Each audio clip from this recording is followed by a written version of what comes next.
Ladies and gentlemen, boys and girls, welcome back to the channel. It is currently 6:11 a.m. East Coast time. It is Tuesday, October 29th, and today we have a 3-game NBA slate that I'm going to break down into. Before I do that, I just want to say welcome to the channel if you're new here. My name is Sal Vetri. I do indeed cover daily fantasy sports in the NFL, NBA, WNBA, and the NBA streets. We get a nice little 3-game slate here. Before we get into it, if you have ever gotten value from one of my videos or podcasts, if you could please hit the subscribe button on YouTube, hit the follow and subscribe button on the podcast, wherever you're listening on whatever platform. Leave a rate and review. It really goes a long way. You will be entered into a fantasy draft raffle to win a free entry into their Sunday contest this weekend, usually value about $25. You can check out my exclusive content link down below. We just went over 300 patrons, so that is our second goal that we have hit. We hit a goal of 200 patrons a couple weeks back, and I will be giving away another lifetime subscription as I did for that one. As long as I have a Patreon active, well, then you're going to be getting my content for free, totally for free. So one of the patrons is going to be able and eligible for that. It will be upcoming this week. I will reach out to that winner in sort of a little generator thing that I use on the internet. Really, it's just a big wheel that you spin. But yeah, it makes it a lot easier for me just importing all the names there. But yeah, that's something that's a pretty big goal of mine. So thank you, each and every one of you. Thank you to all the patrons. Thank you to all the subscribers. Check out that exclusive content link down below if you so wish to. Also, linked up down below are my social medias, at SalVetriDFS on Twitter. You can find me on Instagram and Facebook. Instagram, going into November, the new month, in a couple of days, is going to be a huge revamp for me in terms of getting more content out on there, going from personal to more so based around DFS type stuff. And I will also say, because people keep reaching out, and it makes sense, at the end of the month, Patreon will charge you when you first sign up, and they will also charge you at the beginning of the next month. So obviously that's an issue when there's only 2 days left in the month. Do not worry. Once they charge you at the beginning of the next month, if you are signing up after the 20th of October, so today or tomorrow, I will refund you the whole month from the prior week, or the prior month. So don't worry if you're paying for the $20 basic plan and you get charged again in 3 days. I will refund you from your charge in October. Just reach out to me, make sure to let me know, and I can do that. I can't do it beforehand, sadly, but once I get the second charge, I can. So that kind of clears the air on that for people that are wondering on the podcast and the YouTube channel. All that's the plugs. All that stuff's in. If you skipped it, you made it all the way to here. If you didn't, appreciate you sticking through to some of the housekeeping stuff. But let's get into this 3-game slate. It should be relatively easy to break down. A couple injuries that we'll be monitoring, but for the most part, nothing that's going to totally alter the slate. You're going to have Kyle Kuzma out once again with his foot injury. It's going to continue to give guys like Avery Bradley minutes in the starting lineup and really extended run. And there's a good chance Kyle Kuzma just comes off the bench. They would have to play really big for Kyle Kuzma to be getting into the starting rotation. I would expect and I would want him to be in the starting rotation, but there's a chance that they just put him as the 6th man and see how that works. He's going to be out, though. Rajon Rondo continues to be questionable with this calf injury. I really don't know what to make of this. I don't know if I expect him to be playing. Alex Caruso finally has been getting rotation minutes the last couple of games.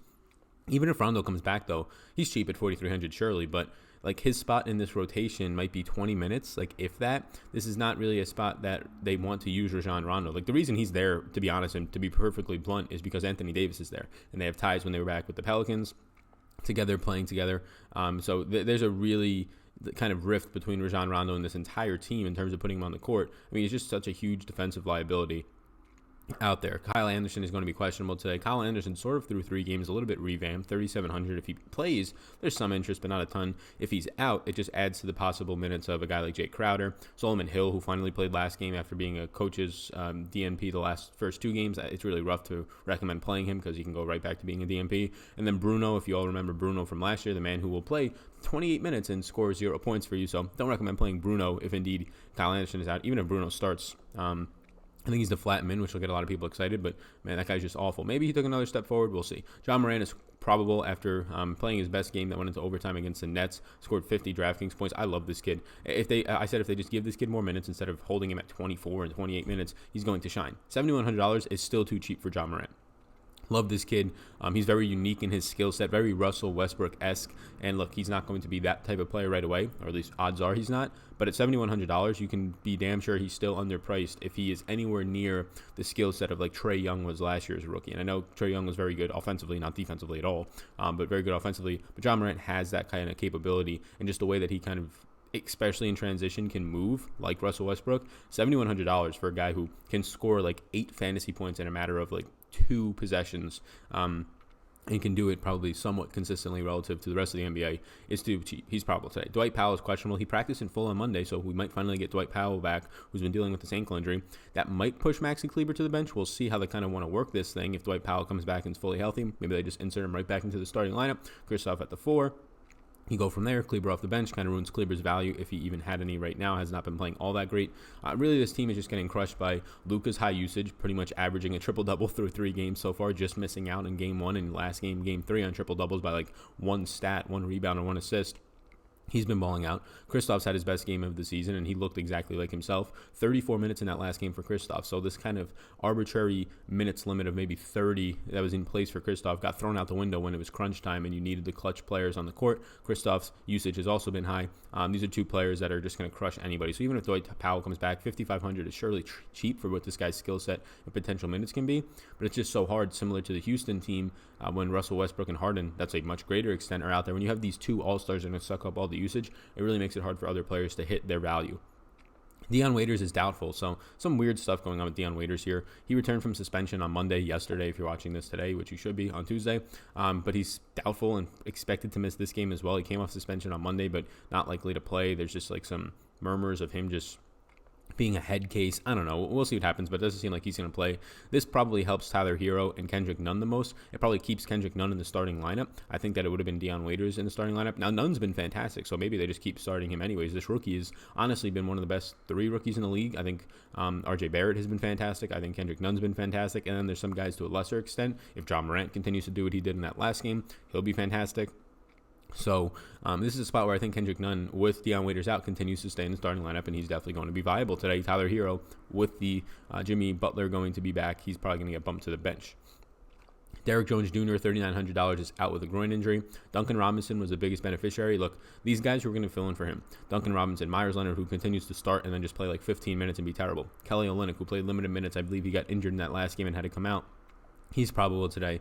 So the biggest beneficiaries of no Derrick Jones Jr., in my opinion, is probably Duncan Robinson. Just more minutes off the bench, potentially plays 20-plus minutes off the bench. And in the last game, he played really well, like exceeded his value, exceeded his point per minute, really. He was playing a little bit over his head. So I wouldn't expect that again, but he's very cheap. Kelly Olynyk, who really has yet to kind of take a big step forward through 3 games this year after having a couple of really hot stretches last year. I'm just not really playing really well next to Bam when Bam's at the 5 and Kelly Olynyk's at the 4. We'll see if that continues. Jimmy Butler, the new dad, is finally back. He's missed the first 3 games because of the birth of his daughter. He's expected to make his debut. This is going to affect everybody. When you insert probably a 3 guard into your starting lineup, it's going to affect Kendrick Nunn, who's been taking 18, 17, and 18 shots through the first 3 games. The guy's averaging 17.5, a little bit more, 17.7 shots per game through 3 games. Yeah, you can be damn sure that Jimmy Butler is going to drive that number down. Justice Winslow, who's been all over the place in terms of rebounds, assists, points. Not shooting the greatest of percentages, but when you're playing 40 minutes a game or damn near it, it's going to be easy to get points. Justice Winslow, his overall usage, his production is going to go down. Goran Dragic, who now probably gets pushed to the bench if he wasn't already there for most of these games, and Tyler Hero as well. All these guys' usage is going to go down. Jimmy Butler kind of crushes a lot of people's overall usage. Obviously, the players he's going to directly step in for and the players around him whose price points have come up because they've been playing good as of late. You throw Jimmy Butler, kind of a grenade into that to blow it all up. Yeah, Justice Winslow's value probably comes down a good amount when you look at what his price point currently is. Let's go on to the target offense sheet. Currently, if you're listening on the podcast, if you can just take 5 seconds before or after this just to hit the 5-star rate, and then if you review it, I really appreciate that. You will be entered into that raffle. And if you're watching on YouTube right now, hit the subscribe button. It does not take all that long. There is one of the mid-roll little ads for you, personal ad. All right, so 3-game slate, target offense sheet is pretty straightforward. I have all the data for defense versus position for so far for this year. I'm going to throw that on here. I'll leave 2018 up for the first month or so of the season just to kind of reference it. Maybe the first 2 months just to reference it. But I'll have the 2019 data for this spot right here if you were looking on the video version. You can get this chart. You can get all my projections. The projections will be out for 3-game slate later today, probably around 12 or 1 p.m. And those are updated up until lock with any injury news that come up, any Vegas odds that change. So 3-game slate here. You can see Miami versus Atlanta. This game is projected right now to be the fastest paced game, and that really doesn't have to do much with Miami. I mean, they're a slower paced team. They want to be a slower paced team, maybe with Jimmy Butler there, maybe with some of these rookies in Nunn and Tyler Hero there. They play a little bit faster this year, but overall, the pace in this game is being bumped up by Atlanta, who's on a back-to-back. Atlanta was the fastest-paced team last year. They are 8-point underdogs in this game, and that makes a ton of sense. Because when I'm looking at this team, there's not much that interests me. Now, you can see the highest total on the slate is Miami, 115.75, and that makes a lot of sense because there's a ton of places for Miami to just pick apart Atlanta in this game. I mean, Atlanta doesn't really have a traditional big right now. Alex Len is your traditional big, and he's playing not even half the minutes at center. John Collins is being forced to play some of the 5, which is very good for John Collins in terms of fantasy. You want players to play more at the 5. It's easier baskets, easier block opportunities. easier rebounds and ones, doubles, all that stuff comes a lot easier for you when you're closer to the rim. But it stinks for this team because it leaves them very undersized against a team in Miami that can play big really easily. They can have Kelly Olynyk on the floor with Bam on the floor. They're a very good defensive team. Justice Winslow's going to be there. Jimmy Butler's going to be there. Goran Dragic's off the bench. This is a very good defensive team. And now they have potentially added shooters in Kendrick Nunn and Tyler Hero coming off the bench. If Nunn continues to play the way he is, this is going to be a very, very interesting team the entire year. Atlanta, on the other side, yes, you do have Trae Young, who scored 60-plus fantasy points the first 2 games and then kind of came down to earth last night. And it's a really tough matchup for him. But again, Trae Young, if they just run a basic pick and roll or just trying to pick and pop really and get him open, if he's hot, which he has been hot for the majority of the season, short season so far, he can score a 60-point game. This guy can beat really anybody one-on-one on the offensive side. He seems to have taken a step forward. So if Justice Winslow is on him, yeah, it's not a great matchup for Trae Young. But at the end of the day, if he's shooting hot, it's fine. This is a really tough matchup, though, as of last year, and it's probably carrying over into this year. Miami is on this slate the best team at defending the point guard position, the best team at defending the center position. So yes, John Collins and Trae Young, the 2 players that stand out the most from this Atlanta team. Really brutal matchups. John Collins' price point is a little bit easier to digest for me, so I'd get there over anybody, but no real interest in this Atlanta team. The Miami team, I'm interested in Jimmy Butler coming back at $7,700, I believe. That potentially can be a very low price point if he just takes the reins of this team. I'm interested in Bam Adebayo at only $7,000, going to be going up against an Atlanta team that on this slate is allowing the second most points as of last year's data and translating to this year to the center position, and now he's going to be going up against John Collins, who, sure, John Collins is lengthy. John Collins, though, is not known for his defense, and yes, as a sort of a second-year player or so, shouldn't really be at this time, especially when you're going up against a guy like Bam. And Bam has been getting assists, believe it or not. Now, this is probably going to regress. I think he had like 8 assists in the game that went into overtime against the Bucks. So watch out for that. If he continues to kind of play offensively and be more, not pass first, but kind of have that ability to find the open player and not just try and go up for it or not just try and dish it out and not have anything, not really be a playmaker or shot creator for other people. If he has that ability, like, I don't know, players like Karl Anthony Towns, like players like Nikola Jokic, very high praise to compare him to, not really directly comparing, but just saying on an assist basis, he can be a fantasy player that you can rely on for 40 points a night or so. $7,000 is a good price point. We'll get into that in a second. Denver versus Dallas. This is just a gross game all around. Denver wants to play slow. Dallas wants to play slow. Now with Luka and Kristaps there, maybe they play a little bit faster, but for the most part, these teams want to play slow. Reflected in the lowest total on the slate of 216. Dallas only a 105 total. Going to have interest in Luka. Going to have interest in a guy like Kristaps. No real interest anywhere else. Dorian Finney-Smith continues to be like 3,500 or below. I think he's 3,400 today. Like, what you're hoping for there is 20 fantasy points. You know you don't really have much of an upside. You're just trying to fit a value piece in that maybe you get lucky today and he goes for 25, but no total interest there. Denver, I mean, you have $10,000 Jokic, whose price point is up on a 3-game slate. He does not play well last night. Only 33 fantasy points. The whole team really doesn't play that well last night. Now he's only $10,000. This game starts at 9 p.m. It's an interesting spot. I mean, you have Luka for $500 less. I think I prefer that.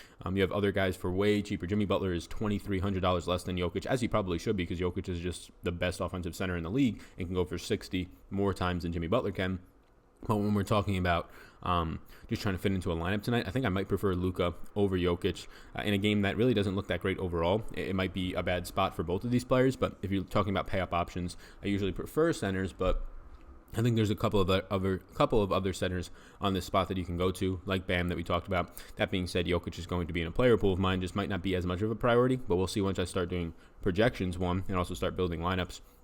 Paul Millsap also stands out.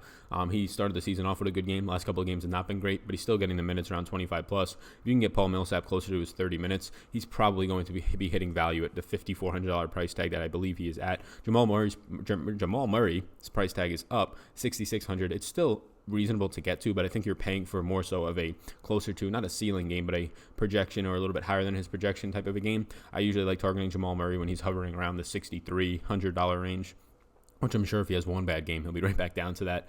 Outside of that, nothing really else stands out here. Will Barton has had 2 good games out of 3 games. He's cheap if you want to go there. You're kind of just, you're really tossing it in, right? He's going to play the 3 for Denver. Against a Dallas team that is okay on defense. That last year they're around middle of the pack defending the 3. So Will Barton, it's really, there's not much analysis to go off of Will Barton except that if he's going to be active and try out there and scoop up like a couple of 3 or 4 extra rebounds in the game and shoot half decent, then yeah, he'll have a good game for you at that price tag. But it's really just so variant. Will Barton is a very variant player. Even whatever his projection is, the delta on that projection It's just going to move back and forth. Like, it's not a stable, oh, he's projected for 24 points today. It's not like a stable, oh, he'll get within the range of these outcomes, 20 to 26, 20 to 28. No, it's like he can get the range of this outcomes of 10 to like 35, right? It's so wide, and he's a very variant player. Lastly, the Lakers versus Memphis. Lakers virtual tie pretty much, but the second, if you're going to go specifically, highest total on the slate at 115.5. Memphis is a fun team to watch, man. Last year, the Lakers struggled at defending the point guard position. I mean, a lot of that was because of Rajon Rondo just being terrible. Even if Alex Caruso was on him, it'll be a little bit of a bump up. But Ja Morant, I like a lot at his price tag today. Dylan Brooks is still cheap, but Dylan Brooks has a very good game the last time out. Now he's priced up to around $4,100. Not super expensive, but not the $35,000 he was. So maybe not the spot that you want to target Dylan Brooks off of his hot game the last time out. So for Memphis, yeah, I like Ja Morant. I like Jaren Jackson Jr., but Jaren Jackson Jr.'s price is coming up. And Jaren Jackson Jr. fouls out of the last game. The guy's averaging like 5 fouls a game. This is exactly what his issue was last year. Good matchup for him there, depending on who's on the court with him. Jonas Valanciunas has been on this 20 minutes count, and he has the best matchup on the slate. I think it's very risky to be playing him when you know he's only going to play 20 minutes. If we get news today that Joe Val's minutes are going to be bumped up to like 25, yeah, he's a smash play. He's a smash play against whoever it might be, Dwight Howard, whoever it might be, JaVale McGee, Anthony Davis for parts of the game. Really good play there. On the Lakers side of the ball, no real interest in the point guards, whether it's Rondo, whether it's Caruso. I think my biggest interest comes from Danny Green. Memphis struggled to defend the three guards last year. They have a couple of similar pieces in that spot now. So I like Danny Green. Again, he's very similar to Will Barton, except way more reliant on shooting. But if he has a good shooting game, his price tag in the 4K range is easily paid off. I also like some other guys on Memphis. We're going to talk about them in a second. Guys like Jay Crowder, guys coming off the bench like Brandon Clark. Early interests. The moment you've all been waiting for. If you're watching in the video, you can see them all. So check them out. These early interests are clearly 12 hours before lock. They are not my player pool. They are parts of potentially my player pool. Some players will be added. Some players will be out. It's a 3-game slate, so only having 15 players in a player pool is probably thin if you're adding a ton of lineups. Probably want another 5 to 10, probably closer to 10 more players in something like this. So my player pool, Nikola Jokic, I talked about him. It's really hard to have a player pool and not have Nikola Jokic in it when he's by far the best center on the slate. He's priced like it though, but by far the player with probably 2 or 3 highest players with the type of ceiling that he has. Anthony Davis surely has an 80-point ceiling on him, but does he have it in this Los Angeles Lakers team with LeBron out there? I'm not too sure.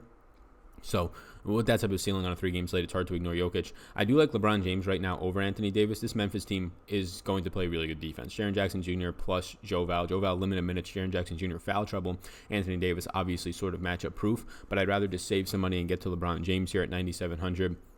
Who, if he plays a lot of his minutes at the point / small forward, which is exactly his position, it's a beneficial spot for him, especially if Rondo is out. He's going to get extended minutes at the point guard against rookie Ja Morant, and I really like that matchup for LeBron. I doubt that they'll do that in a traditional half-court defense. You rarely see that in the NBA these days. I really doubt that they put Ja Morant on LeBron James. But we'll see. That's where the matchup specifically would be. Luka Doncic at 9,500. I think I prefer Luka over LeBron James for $200 less. Not as great of a game environment. Lower team total by a lot, by 10 points. So maybe it's the wrong decision, but we're talking about Luka's median projection being in the 50s. LeBron's is being in the high 40s. Luka's ceiling is being in the mid 60s right now, 70. LeBron's with Anthony Davis there is right around 60 as well, but I think he gets there less. Kristaps Porzingis, tough matchup against Paul Millsap and Nikola Jokic with Mason Plumlee off the bench.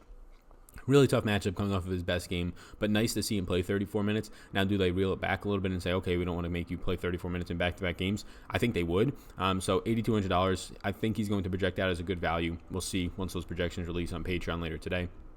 Jimmy Butler, I'm worth it. He's worth taking a stab on, in my opinion, before potentially he has that 50-point fantasy game, and now he's priced at $8,500, right? I think it's worth taking the stab on this opening price for him, and technically his opening game at $7,700. Ja Morant, I love it. I love the matchup against the Lakers. Here's the issue with Ja Morant. If he does get LeBron James in this matchup, and LeBron James' defense is not going to be exactly what it was 2 or 3 years ago, and he's kind of already noted that like if he wants to survive in this league, yes, he can play good defense when it matters, but using a lot of your intensity and really just effort on the defensive side in the regular season, a lot of stars know that's not the way that you want to go unless you're trying to win awards or make a name for yourself or get paid. LeBron James has done every single one of those things and does not need anything else. He can play defense when he wants to in the regular season. as he should. If it's going to make his longevity in this league last another year or so, yes, you should probably decrease your effort a little bit in Game 4 of the regular season against the Memphis Grizzlies. But we'll see what these matchups are. Again, it's not traditional, and if they're going to be running a lot in the fast break, as they should, John Morant is the guy who will have the ball, be creating shots, whether he's getting to the line, making those layups, or dishing it out for assists. John Morant, I really like at 7,100. I mean, it has to run through him, the offense. And based on the game, a 104 total is not great. But based on the fact that they're going to be down in this game, you imagine, I think they push the pace a little bit more. Bam Adebayo at $7,000. The fact that he's power forward eligible probably indicates to me that he's going to get into a ton of my lineups at only a $7,000 price tag against probably Alex Len. Not scaring me. In parts of the game, John Collins, not scaring me. Kendrick Nunn's in yellow on my sheet. If you're listening on the audio version, he's $6,000. The reason he's in yellow, he's been performing very good, but he's also been shooting about 17 or 18 shots a game. Jimmy Butler's back. There's a real chance that those shots drop down to 10. If his shots drop down by 40%, his $6,000 price tag, and he's been scoring 35 fantasy points or so per game right now, 36.5. But that ability, yes, if Jimmy Butler is out, I would love this spot, but that ability to continue his shooting and how much volume he's putting up with Jimmy Butler back takes a huge hit. So if you're telling me that he's going to lose 40% of his shots or so, right around 40% of his Draftkings points, or even a third of them, well, now he's scoring more times than not, around 25 fantasy points, and at $6,000, he's expensive. So I don't really want that much Kendrick Nunn today. I put him on here because I expect him to continue to start, but not take that many more shots, and I wanted to point that out. He's in yellow on my sheet if you're listening, which that means that, okay, pause, I have to say something potentially negative about this guy. If he's in red, definitely negative, but let's hear what Sal has to say about him. Paul Millsap's also on here. I think he's just too cheap for the price point. Look, he can continue to score 20 fantasy points. Paul Millsap is a guy who will consistently score in the mid to high 20s, especially if he gets those minutes. He hasn't really been getting them since game 1. If he gets them and he gets back to them on a back-to-back, it's a little bit scary. Maybe he doesn't, but didn't play a ton of minutes last night. We shall see early in the season. Jay Crowder at 5,200. I really like this spot for him. Really like this spot for Jay Crowder, who probably starts at the 3, probably gets Danny Green defense, which is worrisome, but Jay Crowder is also a pretty big 3 who will play closer to the rim a lot of the time, so it might not be the same type of a matchup, and again, traditional, they're not really going to be playing traditional defense for most of this game, so Jay Crowder, maybe a tough matchup against Danny Green, but it's worth taking a shot on, in my opinion. Brandon Clark at 5,100 will be coming off the bench. This rookie has been really good. The issue is he's the same price as Jay Crowder. Jay Crowder is going to see more minutes and going to start, so it's tough for me to get there. Brandon Clark at 5,100. He's pretty much priced now at what he's been doing. He's been scoring about 25.25 fantasy points per game. He's priced at that. So it's a spot where he's going to be yellow for me, actually. He was green. He's going to be yellow. I just prefer the guy who's starting ahead of him in the same position in Jay Crowder.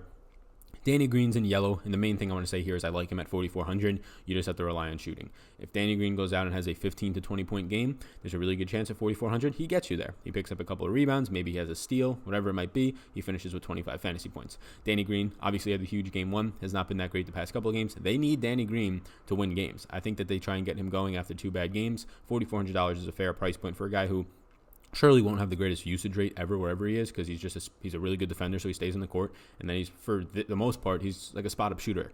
So $4,400, you're relying on shooting. That's why I put it in yellow, just to show you that there is some risk. And then some really cheap options, which honestly none of them stand out to me all that much. Kind of a growth spot for a lot of them. DeAndre Bembry is always going to grade out his value when he's this cheap. He's a guy who's on the court enough in the mid-20s or so.